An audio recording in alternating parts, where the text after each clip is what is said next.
가마니에다가 한 서너 가마니 뭘 가져왔어요. 근데 그 다음에 보니까 그 사람이 직접 목을 잘란 거야, 인민군은. 강원도는 거의 수장입니다, 수장. 그래서 여기도 보면 그 구월리 인근 백사장이라고 하는 거 보니까 수장을 하기에는 너무 다급한 시간이면 인근 백사장이 그냥 그대로 묻었을 가능성. 철쭉의 시체가 그냥 각 부랑마다 그냥 아주 그냥 쫙 깔렸어. 네. 비행 불경 그러니까 전부 이 철쭉 밑에다 세워놓고 다 죽인 거야. 그래가지고 그냥 아주 일렬로 그냥 그때 당시 그 시체를 보면 그때 그때 더웠잖아. 이 입하고 이 눈 있는 데는 전부 부대니까 그걸 참 눈으로 볼 수가 없었어. 강원도는 없었다 이건 아니거든요. 거의 학살 규모는 비슷할 겁니다. 충북 대략 지금 8,000명 생각하고 있거든요. 강원도도 저는 비슷할 거라고 봅니다. 폭격을 해서 사람이 하루에 한 300명 죽고 그 어느 아이 하나가 굴속에 들어갔는데 아이 하나가 살았어요. 아군이 들어오면은 저쪽 자이구 패들 그걸 막 갖다 잡아 쳐놓고 또 인민군이 일로 나오면은 그다음에 아군 패들 갖다가 또 막 잡아 쳐놓고 마당에 와서 아주 그 처참하게 칼로 찌르고 뭐 이렇게 해갖고 그때만 해도 마당이 경사인데 죽어가는 분들의 피가 아주 난자하게 흘러내렸다고 그래요. 여러 사람이 죽어놓으니까 저쪽에서도 이쪽에서도 피 나오는 굴굴 거리는 소리가 사방에서 났고 사람 살리라는 소리도 처음에는 상당히 들렸답니다. 그런데 상당한 시간이 지나니까 그런 소리마저 없어졌답니다.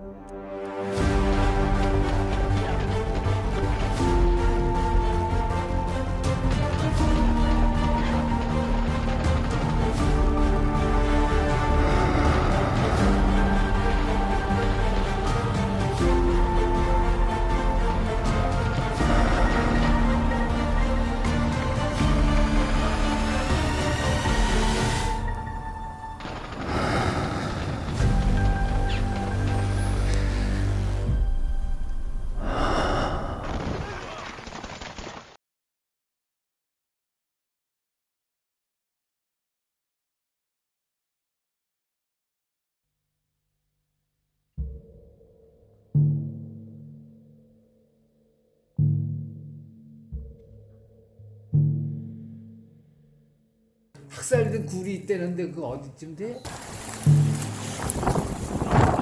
굴? 거기다 대고 죽였다고 거기. 여기 기차꿀. 기차꿀이죠? 여기 기차꿀 여기 엄청나게. 지금도 있어요? 보여요? 어딘지 알려주실 수 있어요? 저기 저산 밑에 바로 저산 밑에.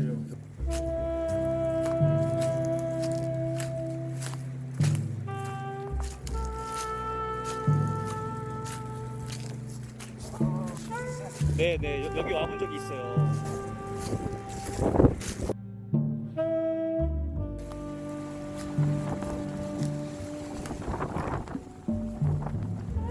몇 개월 전부터 일반 주민들은 싣고 다니지 않고 군수품만 싣고 다니더라고.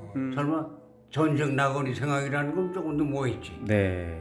그래서 알고 보니까 간선에다가 인민군 갖다가 주도를 해가지고 이 진무령으로 넘어가려고 지금 생각하니 네. 그렇게 인민군 아들 수송을 그렇게 했다고 군대고 말이고 뭐 대포고. 인민군이야 뭐 여기서 전쟁할 때 계속해 전쟁 연습인데 우리가 여기 있을 때는 지금 선사유적지 있죠. 네. 그 뒤에 있었어. 그 뒤에 철도가 났기 때문에 원산저 여기 양양 연창리 있죠. 거기가 종착역에 그리고 이 전쟁 물자 싣고 밤낮 없이 싣고 갔는데.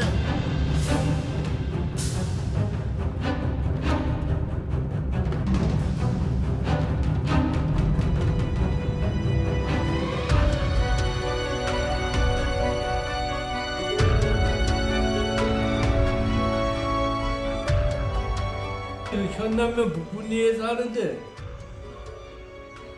저 6.25 날 새벽 4시 반 그때 우리 마당에 이북에서 박격포 와 때리는데 뭐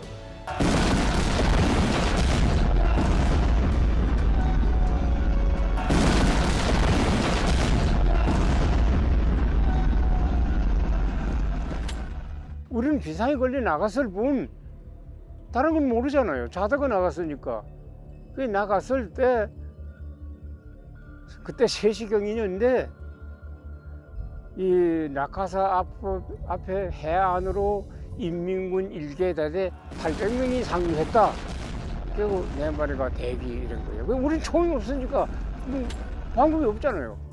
전방 들어갔던 사람들이 그걸 나오니 포가 있었는가 뭐 아무것도 없잖아. 여기서는 없었다면 그 지단포 그 세대백이 없었거든 사단에. 여기서 뭐 미처 뭐 들어가 다 하는가? 그냥 내 새벽 4시에 내 달리니 그냥 이슬 비고 계속 없었어요. 그래서 이제 제가 그때 뭐니까 그 정선 걸로로 대학교에 가는데도 그냥 질이 얼마나 좁습니까? 그냥 거기서 쌓인 무너져가지고 말이지 전복했거든요. 그래서 거기서 부당돼가지고 뭐 21구 말이지.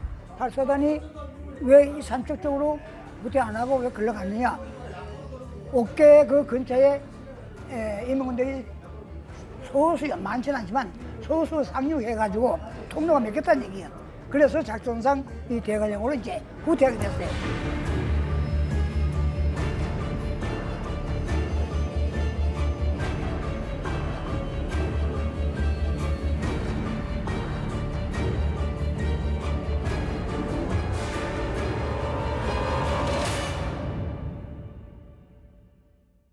한국전쟁 초기에는 뭐 인민군이 급작스럽게 전면 남침을 했기 때문에 국군과 경찰이 후퇴를 하면서 보도연맹원과 형무소 재소자를 먼저 학살을 했던 것이고, 동시에 인민군이 이제 남한을 점령하면서 남한 점령 지역에서 후퇴하지 못했던 친일 관련자라든가 또 경찰이라든가 우익청년단체 이런 사람들을 인민재판 형식을 빌려서 또 학살을 하게 되죠.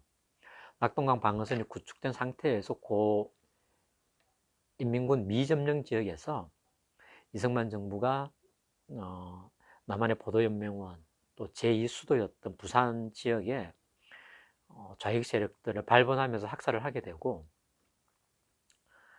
그러다가 이제 9월 15일 인천 상륙작전을 하면서 인민군들이 남아있던 뭐 방공 우익 인사들 그런 사람들을 지역에서 또 학살을 하고 후퇴를 하게 됩니다.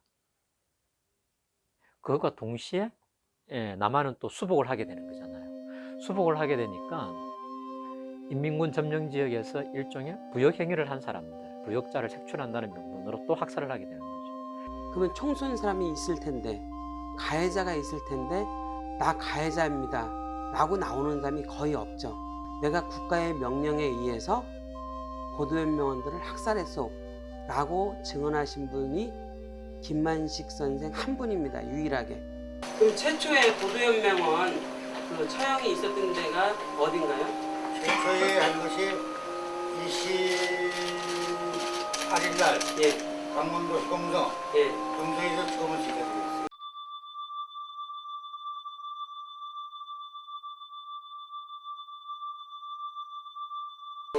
그리고 보도연맹들의 복장은 전부 흰옷을 입었기 때문에 총을 쏘기려면 피가 나와가지고 피 흐르는 거 보고 죽었다 살았다 하는데 소총, 대무왕 가지고 갈빈 가지고는 도저히 안 되니까 보병부대가 가지고 있는 기관총 가지고 일제 사격을 하고 확인도 안 하고 그냥 그래서 인민군이 옥문을 쫓아오니까 후퇴하고 그런 겁니다.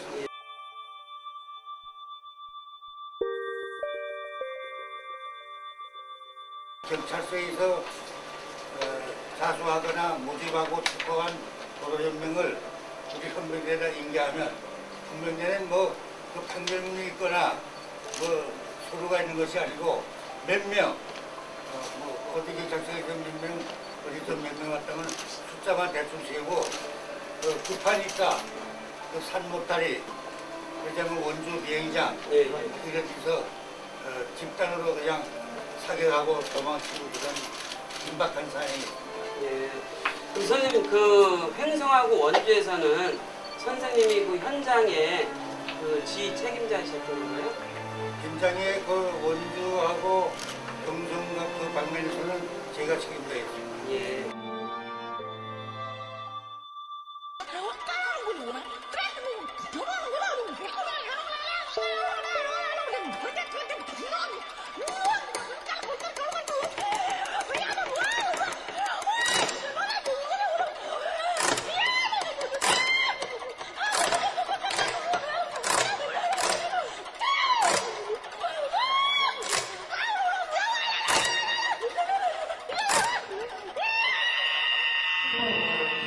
영동 지역의 학살은 경기 북부지방하고 비슷한데요. 휴전선 적병 지역이기 때문에 지역사회 보수성 때문에 그 경기 북부 지역의 가평이나 포천 지역의 양상하고 강원도 양상하고 비슷합니다. 그러니까 인민군이 곧바로 내려와서 2월 25일 날 곧바로 동해안으로 내려와서 계엄령이 선포되고 지역을 점령했기 때문에 그 국군이 이제 피후퇴하면서 저지른 학살이 있습니다. 그러니까 원주 형소, 그 다음에 횡성 일대에서의 보도연맹원들 학살, 삼척 지역에서의 보도연맹원 학살, 그 다음에 다시 이제 국군이 수복을 하면서 부역했다고 알려진 그런 또 의심되는 사람들을 학살하는 것이 있죠. 강원, 강릉이라든지 삼척이라든지 양양이라든지 이런 지역에서 학살한 것들이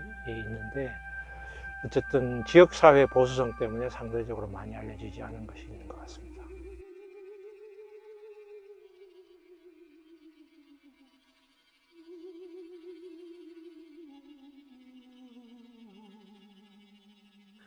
제가 고향은 이제 영동면 신왕리인데 신왕리 신왕리 안에 좌익하시는 분이 계세요. 그분들이 이제 6.25 전쟁이 나니까 그분들이 오시라 해가지고 아마 뭐 구타를 좀 하고 뭐 이렇게 했는가 봅니다. 인민재판 해야 된다고 이제 그 대관령 넘어가셨다는데 북한으로 데리고 갔는지 아니면 도중에 어디 살해를 했는지 아니면 또 다른 의문으로는 혹시 미군 뭐 폭격에 이어가지고 다 같이 끌고 간 사람이나 끌려가는 사람 다 같이 이렇게 뭐 희생됐는지 그건 전혀 모릅니다.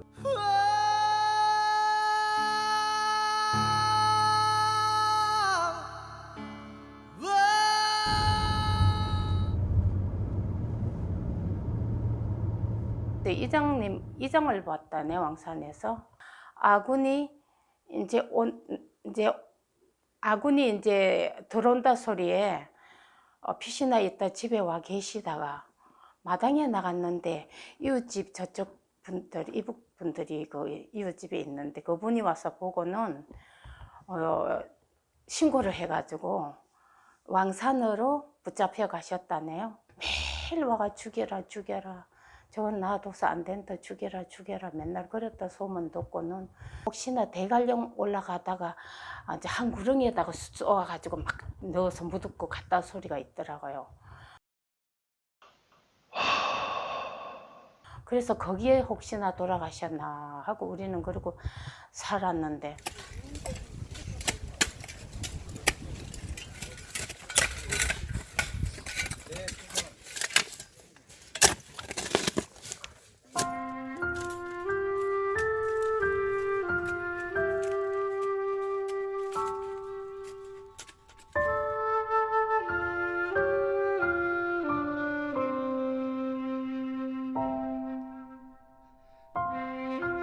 할아버지 이장 저 드시는데 여기 실뜨에 인문 아웅에 와서 할아버지 뭐 모색하고 오늘 가시고 그냥 바로 피난 거 뺐거든. 배 타고 가는 거를 보셨어요, 할머니가? 그 배 가져가는 것 같아. 그렇게 바다 갔다 가던데. 그게 6.25 전쟁 나고 얼마 정도 지났어요? 얼마 안 됐어. 얼마 안 돼서요. 그러면은 그 바로 피랑 가지고 가. 할아버님이 끌려가신 이후로는 모르시는 거네요. 돌아가셨는지 살아계신지 잘 모르고 답지도 안 하고 모르고 알아볼 때도 없고. 그 대한청년단 그 회원이었었는데 밤중에 놀러 나갔는지 일을 보러 나갔는지 갔다 오시다가 변을 당했대요. 그렇게 사질 찢었다고 그러는데 그 나무에 걸쳐놨는데 그 입산을 봤다고 그랬어요.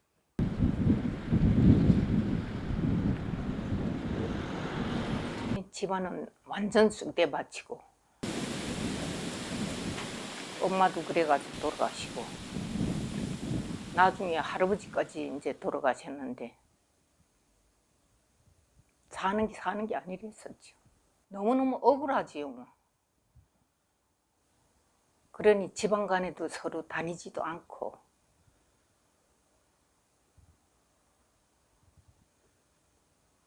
지금도 그 생각하면 눈물밖에 안 나요.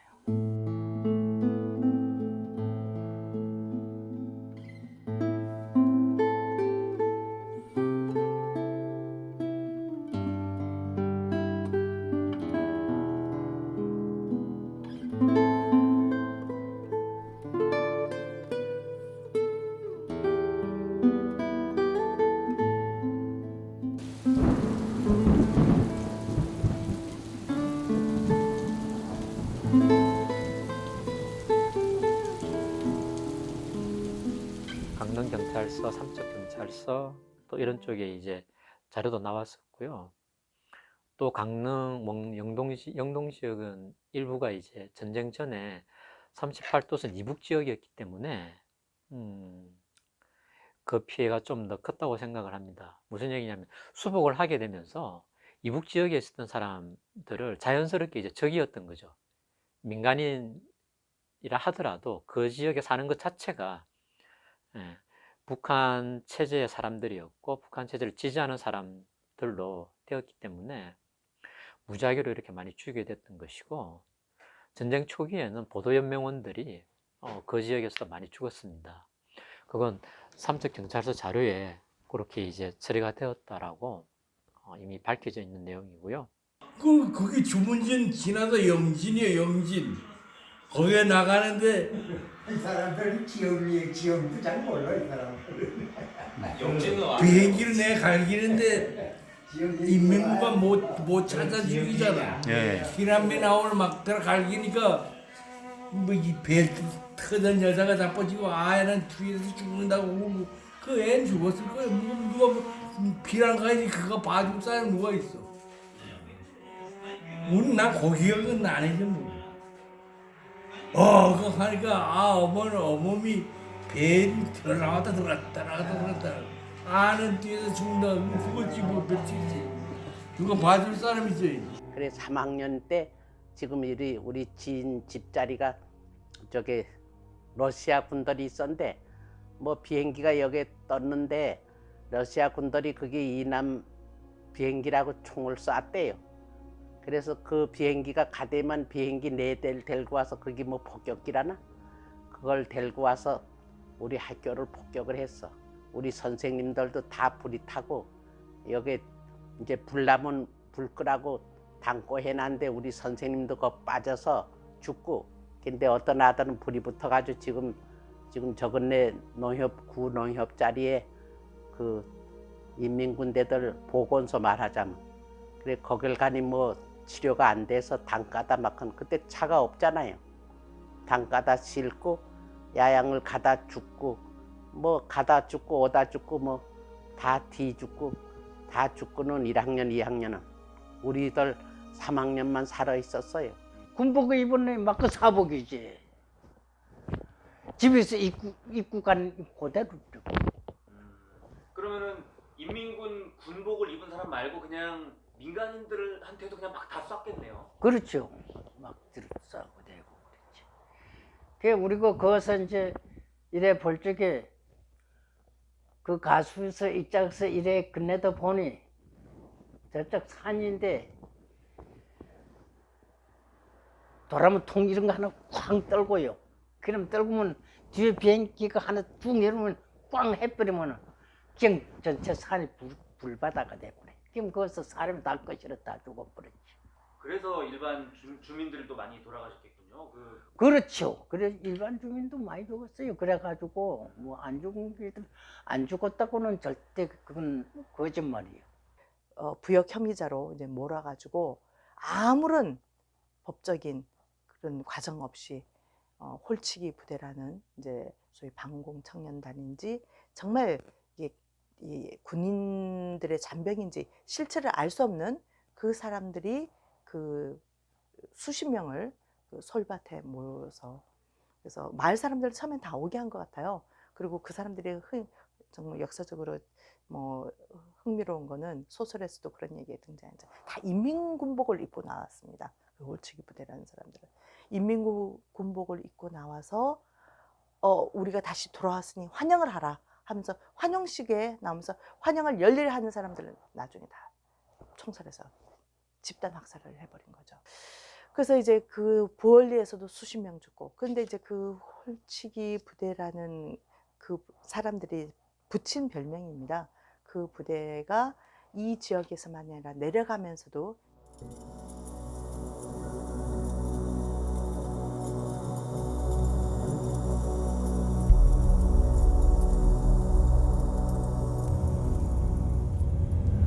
우리 그 한국군이 승리를 하고 기양한다 이렇게 내용을 알고서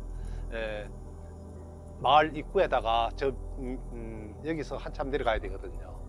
솔문을 만들고 거기다가 태극기를 꽂고 환영식을 준비하는 찰나에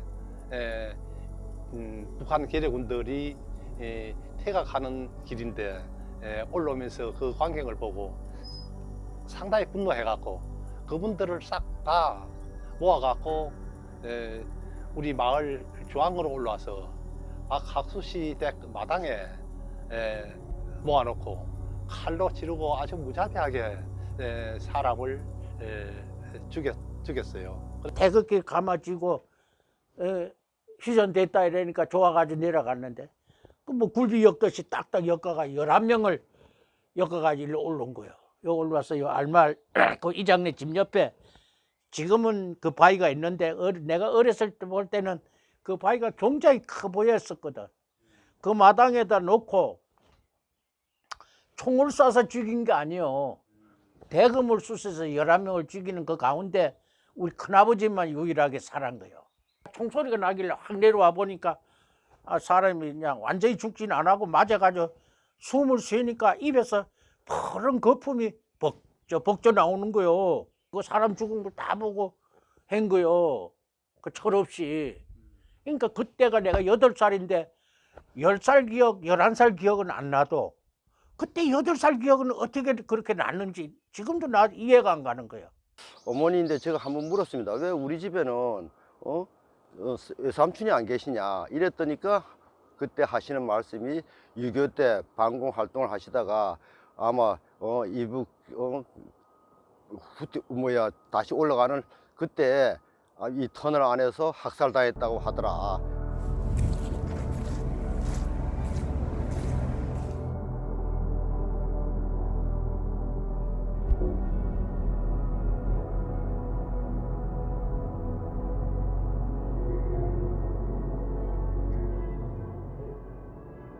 이 터널에서 그때 당시에 방공 청년을 위주한 젊은이들 위주를 한 100여 명의 인원을 직결시켜 가지고 인민군이 철수하면서 집단 사살을 한 것으로 얘기를 들었습니다. 그 사살 중에 난사를 너무 심하게 해서 유족들이 시체를 알아보지 못할 정도까지 되었다는 얘기를 들었습니다. 그래서 세 사람이 나갔는데 그날 그 돌아가신 날 새벽에 그 총을 맞아서 2사람은 그 자리에서 즉사하고 1사람은 살았어요. 뭐 어머니께서 뭐 특별한 얘기는 안 하더라고요. 그 얘기밖에 어머니한테 들은 적은 없어요. 이북 애들이 들어가면서 걷다 난사하고 들어갔다 그런 정도밖에 제가 알고 있는 게 없거든요. 그 인민군대 폐잔병이 막 들어갔어요. 엄청 들어갔어요. 하여튼 어떤 그때는 군이 들어온다 이런 말을 들었던 것 같아요. 아이고 군이 들어온다고 아주 와 뭐 환장하고 악수하고 뭐 반갑다 그랬는데 그리고 뭐 말 몇 마디 지거리 했는데 갑자기 옆에 이게 그때는 이게 유리를 안 하고 대개 창문을 이게 종이로 발랐습니다. 그리고 총구가 확 들어오니까 깜짝 말하라니 총구가 확 들어오는. 그러니 이 군인인 줄 알고 환장하다가 갑자기 정신없어요. 그냥 그게 뭐 하고 있는데 이명대가 들어오더니까 이 저 전화선요 그걸 팔을 엮는 거예요. 한 사람은 거기서 가슴을 맞아가지고 저 법수진 이장인데 맞아가지고 이 밭 가운데 가다가 엎어져 죽어서 죽고 그리고 여기 또 이 기풍이라고 하는 분인데 그걸 의사래요. 의사인데 여기 학교 초등학교 앞에 거기서 있다가 그냥 근데 거기 갔다 와서는 이제 총을 맞아가지고 이제 또 와서 집에 있다가는 그냥 그리고 2, 3일 전에 죽었어요. 2, 3일 못돼 죽었어요. 그리고 또 그 영옥이라고 그때 그 성은 모르겠나 영옥이라고 하는 분이 있는데 그냥 봤는데 그 할머니가 그 아들 하나 며느리다 가지고 겨우 있는데 거기서 그 자리에서 죽었어요.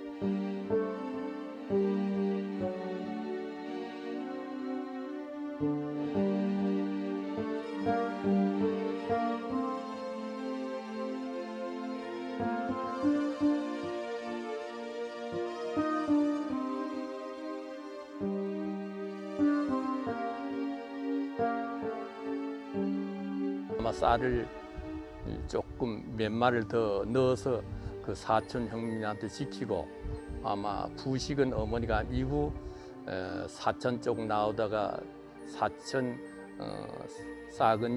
사근진에서 아군 군인들 지금 백골 부대 원들에게 아마 붙잡혔답니다. 대반에 하신 말씀이 금천이도 거기에 같이 죽어 있다. 거기 가서 시체를 찾아야 된다. 너무 억울해서 뭔 얘기를 할 수가 없습니다. 이런 무모한 일이 어디 있겠습니까? 아무 죄 없는 사람을 끌어다가 총살로 참 죽이는 그런 나라가 어디 있겠습니까? 이건 누가 그 시키지도 뭐 안 했는데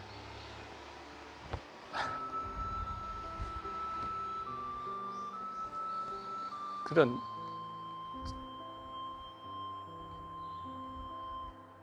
자발적으로 했는데도 아군이 왜서 그 죽은 사촌을 생각하면 참 억울합니다. 쫙 일약 형대로 눕혀서 이렇게 탁 그래가지고 저기서 쏴서 그냥 묻은 거예요. 여기도 많이 묻었어요. 네, 많이 묻었어요. 그것도 전쟁 전에 그랬나요? 그 전쟁 때. 전쟁 때요? 네, 전쟁 때. 전쟁 때 그럼 그건 누가 누굴 죽인 거예요? 군인들이 죽였죠. 국군이? 네, 국군이 붙잡았다. 그 지역 부역했던 분들? 아니고 국군이 인민군을 이제 뭐 사상이 어땠는지 붙었다 그때 막 죽였어요.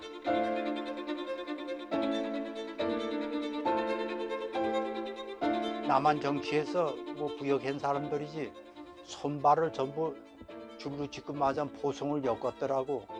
끌고 들어와서 어서 사고를 낸지 알아? 죽인지 알아? 저 호연대 앞에 저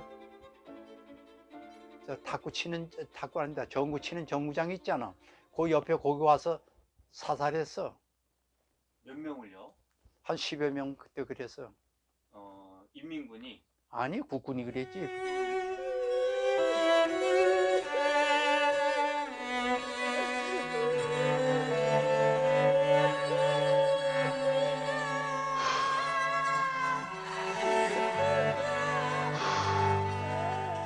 국군이 경찰이 그랬는지 하여간 지금 대한민국 소속의 사람들이 그런 거예요.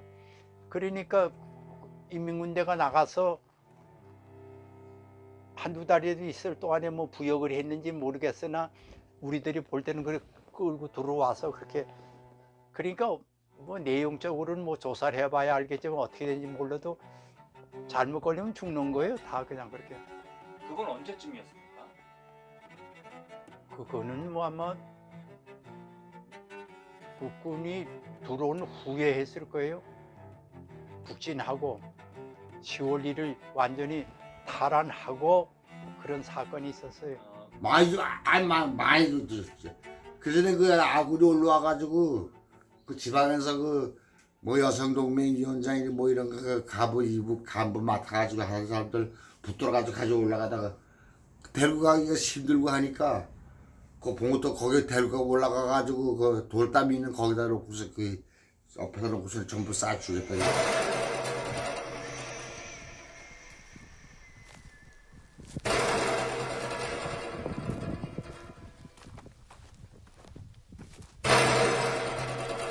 동네에서 사람이 그 해가지고 가서 다 묻고 한 사람이 살았대. 그 사람이 와서 그 여자가 그 여자인지 남자인지 몰라. 그 사람이 거기에 가서 다 쏴 죽이고 지 혼자 살았다고. 길에서 그걸 알지. 이제 그 전에 모른단 말이야.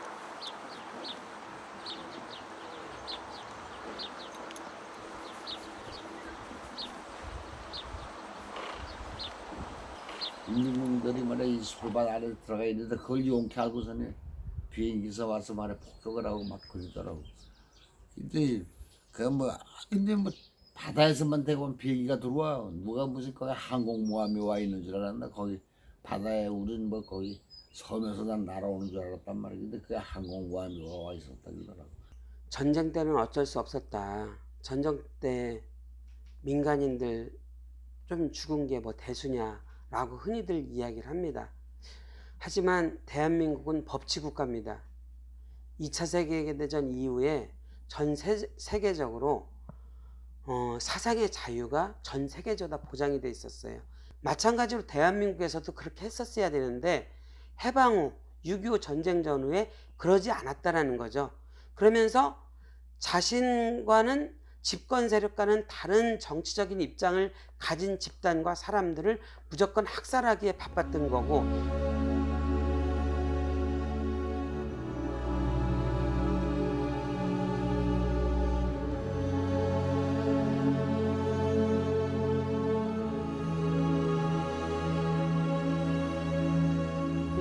민간인들은 포탄 날르고 식량 날르고 뭐 그 차는 물론 못 가지만 뭐 말도 못 가고 그러니까 다 등짐으로 전쟁하는데 져서 올리면 국군은 쏘고 그러니까 그 이제 부역하는 사람들이 거의 그만큼 됐고, 그러나 총알은 뭐 군인이나 뭐 민간이나 같이 받는 거예요.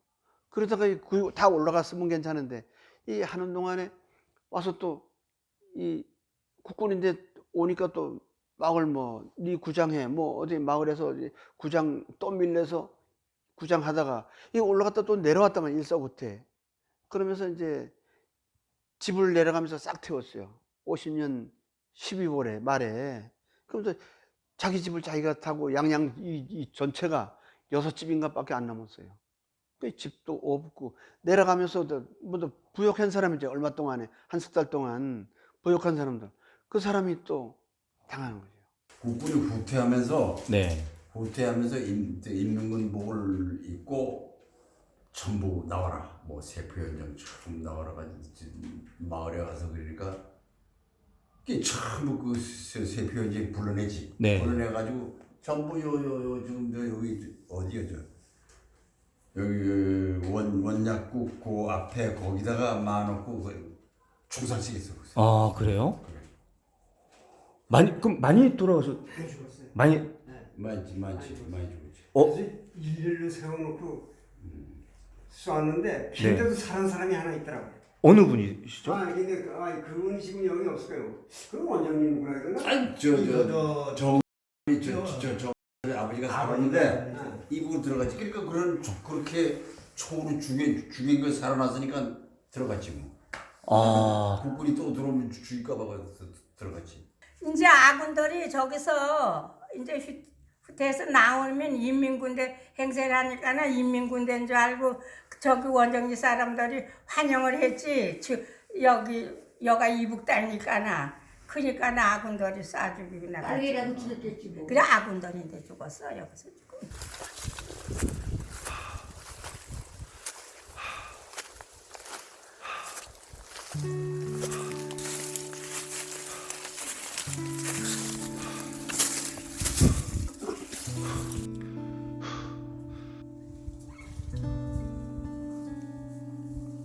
포구대 전쟁 때 포구대죠. 포 떨어진 자리. 언제 떨어진 거예요? 그건 확실하게 모르죠. 언제 떨어졌는지. 한국정년 때 떨어진 예, 거래요? 그렇죠. 언제 아셨어요? 이걸로 산에 댕기다 보니까 알게 된 거죠. 이 주민들도 많이 알고 계신가요? 글쎄 모르겠어요. 그 전엔 뭐 여기 포가 많이 떨어졌다 그랬는데 모르죠. 여기 광산에 포가 많이 떨어졌다고 그러던가요? 아 여기 밑에 동네로. 폭격을 해요.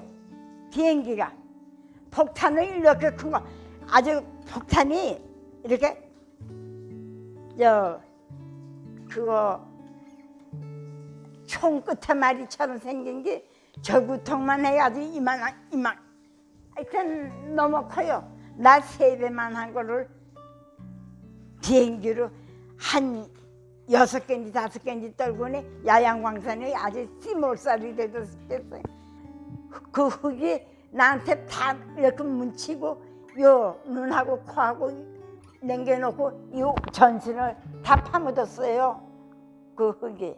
그러니까 우리 친정아버지가 쟁기로 안 그리고 이 두 손으로 가지고 그래서 이 손끝에서 피가 났댔어요. 아버지 양손에서. 그래 아버지 생각하면 지금도 눈물이 나잖아. 이 못난 딸을 그렇게 살펴 놓고 돌아가셨잖아 아버지가.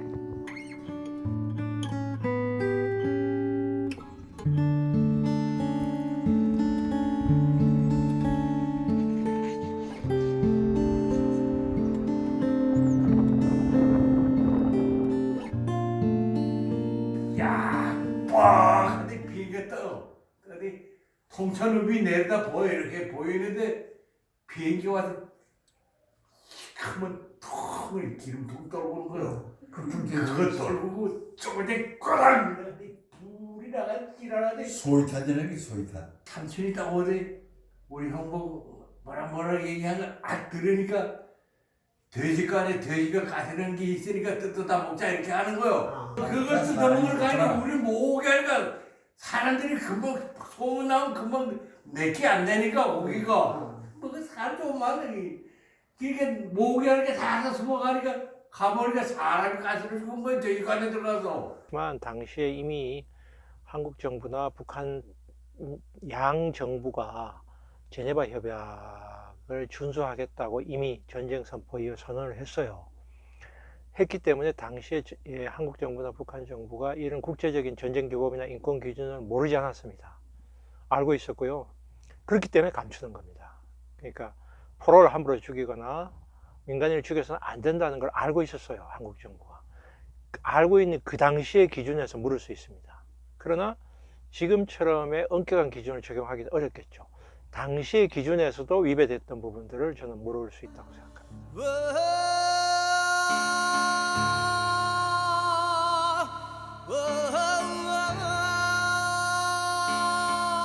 아직 이 국가나 정부에서 이거를 찾지 않고 그냥 묻어 나간다는 게 너무나 좀 억울했죠. 제가 이분들한테 비문도 세우고 추모제례도 올리고 그 넋을 다소나마 위로가 됐으면 하는 그런 마음뿐이죠. 그때 이렇게 가족들 여기서 바로 옆마당 옆집 마당에서 다 돌아가셨는데 예.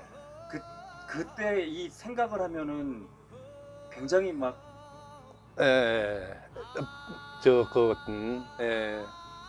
뭐랄까 표현이 마음이 좀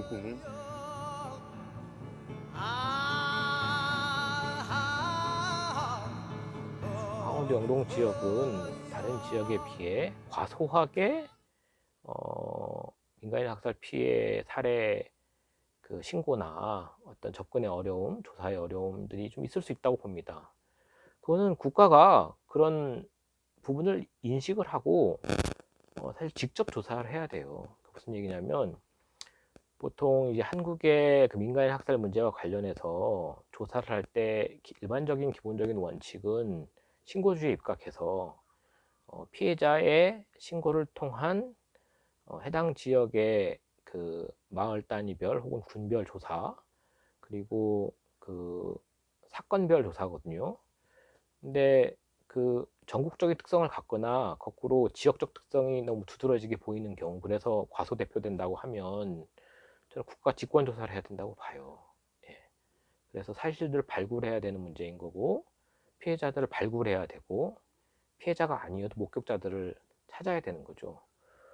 그럴 때만이 어느 정도의 그 전모가 좀 드러날 수 있다고 보고요.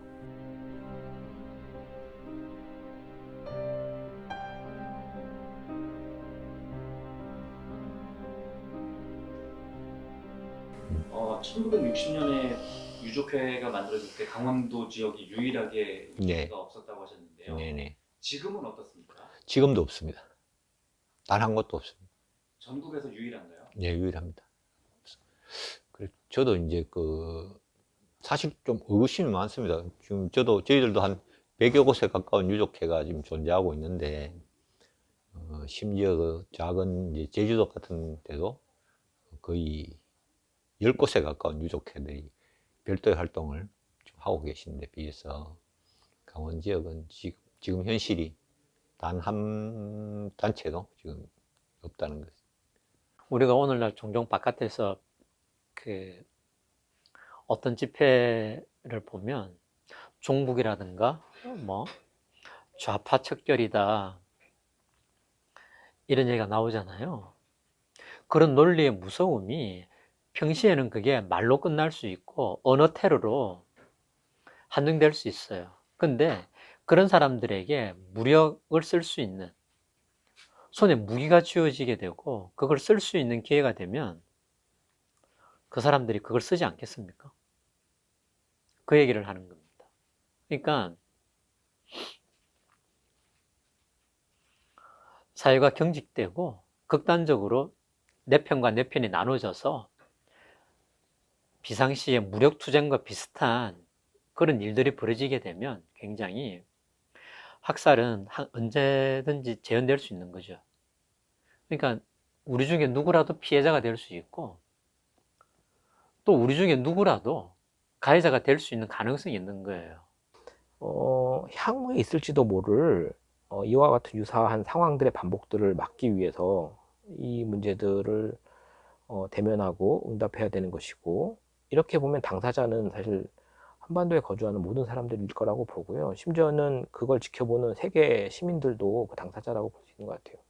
이게 되지 않았기 때문에 저는 한국전쟁 전후의 민간인 학살의 어떤 경험, 가해 경험들이 그 베트남 전쟁으로 이어졌고, 베트남 전쟁의 또 가해 경험이 광주에서 5.18 광주에서의 가해 경험으로 이어졌다고 생각을 해요.